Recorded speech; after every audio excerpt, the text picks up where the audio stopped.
Hi everyone, welcome to another video, and I'm going to talk to you guys about the importance of tilting in your swing and how it can improve your ball striking. If you enjoyed this video, please ensure to give it a like, and if you're new to the channel, please subscribe to see more golf related content. At GolfTech, we're lucky enough to use motion numbers to show players how they're moving their bodies in the swing. Now, according to a study that was conducted by GolfTech, they concluded that one of the most highly correlated motions to skill was tilting in the golf swing.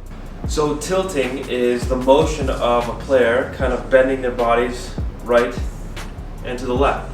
So now if you watch me from the side view, if I did not tilt my body and I just turned, right, you'd see that my shoulders are very level and also my hips are kind of very level at this point. Okay, so now if I incorporate a tilt into my swing, if I turn, a tilt would allow me my body to look something like this. Okay, so now the worst players tend to have very, very little tilt in their backswing. So it looks something like this. Right? When they take it back, you can see that they raise more out of posture. Their lead shoulder is kind of almost, or looks fairly level to their trail shoulder. Okay. Also, their hip is also very, very level as well. So tilting correctly will also allow a player to get their hands higher. So a player that does not tilt, I always see their hands very, very low, okay? Because from here, if they keep their chest down and their left shoulder high, the only way for them to get the hands high is if they raise their hands like this or they bend their arms, okay? But if you were to tilt correctly, it'll be much easier for you to get your hands in the air while keeping your arms relatively extended.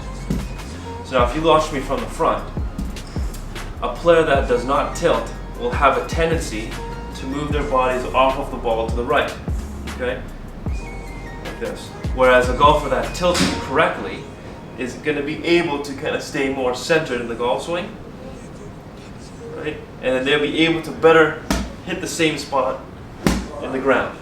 So here's a front and side view image of one of my students kind of demonstrating a lack of tilt. Okay, so you can see that from the side view, right, is shoulders are very, very kind of level or only about 22 degrees left, which is not enough.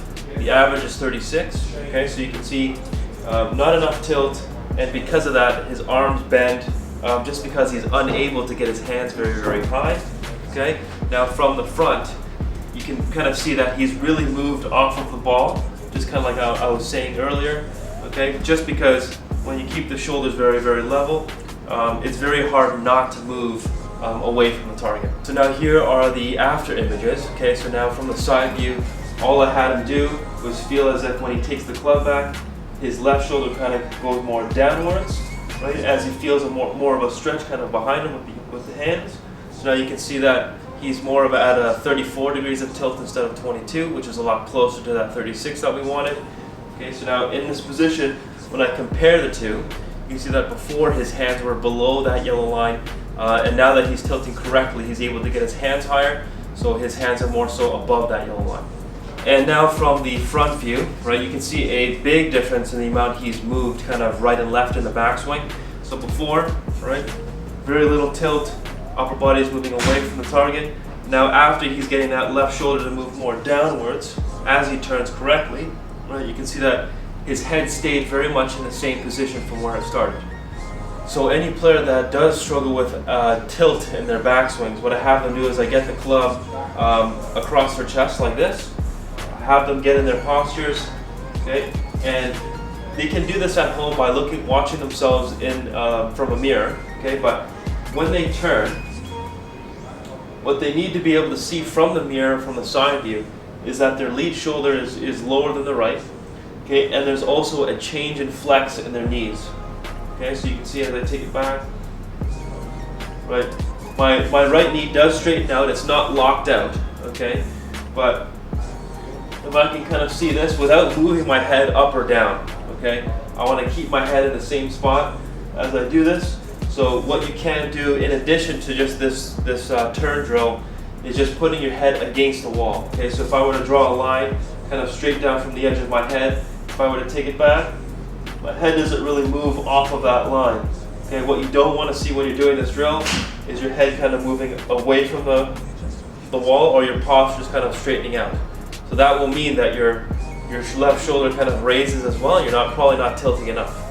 So if your head is in the same spot, okay, you're seeing that as you turn, the lead shoulder is lowered on the right, and there's a change in flex in the knees.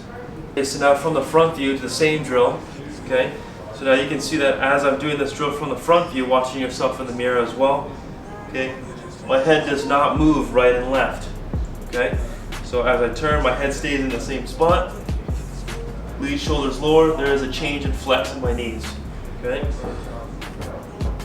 Okay, if you can rehearse this a few times, that'll give you a really good sense on what your body should be doing. Thank you so much for watching. If you guys have any questions, please leave a comment down below. Be sure to follow me on my Instagram at Jonathan K. Moss. But other than that, I will see you guys on the next video.